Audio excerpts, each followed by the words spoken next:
Shalom Sobat WB yang dikasihi Tuhan. Renungan Harian Wanita Bijak hari Minggu tanggal 14 September 2025 berjudul Hidup Bijaksana Karena Firman. Pembacaan sabda Tuhan diambil dari kitab Mazmur pasal 119 ayat yang ke-98 sampai 102. Marilah Sobat WB, sebelum kita membaca sabda Tuhan, kita akan berdoa terlebih dahulu. Tuhan Yesus, kami bersyukur untuk hari baru yang Tuhan anugerahkan, sehingga hari ini kami dapat kembali mendengarkan sabda-Mu ya Tuhan, yang akan memberikan kami semangat, peneguhan, bahkan pengharapan yang hidup di dalam Kristus. Kami siap mendengarkan sabda-Mu ya Tuhan, berbicaralah. Di dalam nama Tuhan Yesus kami berdoa. Amin. Sobat WB, pembacaan sabda Tuhan diambil dari kitab Mazmur 119 ayat 98 sampai dengan ayat 102. Sekali lagi, Mazmur 119 ayat 98 sampai 102. Demikianlah sabda Tuhan menurut Alkitab Terjemahan Baru edisi 2. Perintah-Mu membuat aku lebih bijaksana dari musuh-musuhku, sebab itulah yang menyertai aku selama-lamanya. Aku lebih berakal budi daripada semua pengajarku, sebab peringatan-peringatan-Mu lah yang kurenungkan. Aku lebih mengerti daripada orang-orang tua, sebab aku memegang titah-titah-Mu. Aku menahan kakiku dari segala jalan yang jahat, supaya aku berpegang pada firman-Mu. Aku tidak menyimpang dari hukum-hukum-Mu, sebab Engkaulah yang mengajar aku.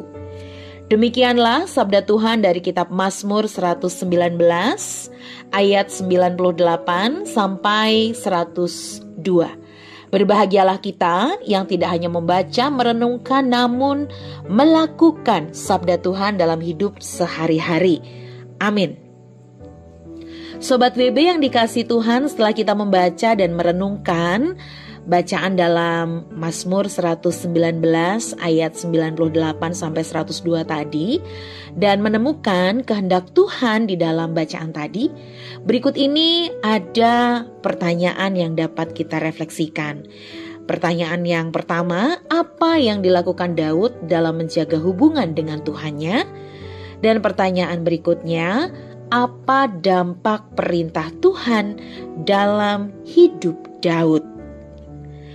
Sobat WB yang dikasihi Tuhan, Daud disebut sebagai seorang yang berkenan di hati Tuhan. Hal tersebut tercatat dalam Kisah Para Rasul 13 ayat 22. Tentu ada banyak hal yang mendasari mengapa Daud mendapat predikat demikian. Salah satunya karena ia membangun hidupnya dengan keintiman hubungan pribadinya dengan Tuhan. Di tengah kelemahan, bahkan dalam kejatuhannya, Daud melihat itu sebagai hal yang mendidiknya untuk kembali fokus pada Tuhan dan kehendaknya. Itulah hidup yang bijaksana.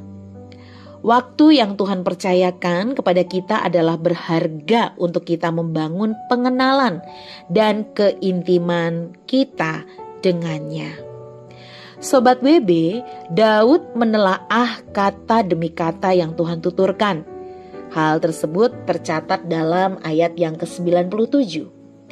Banyaklah pesan pribadi ia dapatkan dari Tuhan.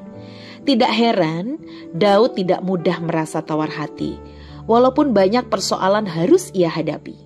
Dari merenungkan firman Tuhan, Daud beroleh akal budi. Hal ini tercatat pada ayat yang ke-99 dan memperoleh pengertian, tercatat dalam ayat 104. Setiap muncul persoalan, seolah muncul pula hikmat dari Tuhan.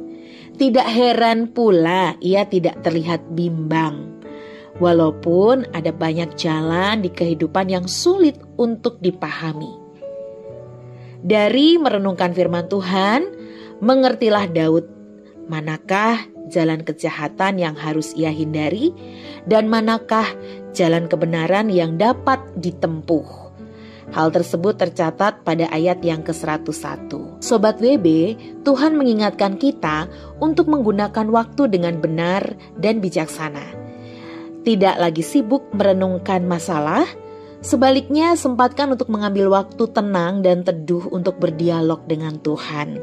Karena Dia pasti memberikan hikmat dan pengertian sehingga kita semakin memahami kehendak-Nya lewat setiap hal yang terjadi. Apapun pergumulan yang sedang kita alami hari-hari ini, yang kita paling butuhkan adalah firman Tuhan yang akan menolong kita meresponi dengan benar dan menyelesaikan dengan cara Tuhan.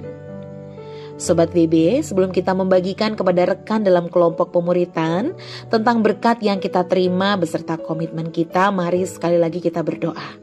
Tuhan, terima kasih. Kami belajar dari Raja Daud yang memiliki sikap bijaksana dengan senantiasa merenungkan sabda Tuhan. Di tengah berbagai macam persoalan dalam kehidupan, kami belajar untuk senantiasa mengandalkan Tuhan, memiliki hubungan yang intim dan secara pribadi dengan Tuhan yang senantiasa terjaga. Terima kasih Tuhan, kami siap melakukan sabda-Mu. Dalam nama Yesus kami berdoa. Amin. Firman Tuhan menolong kita hidup bijaksana.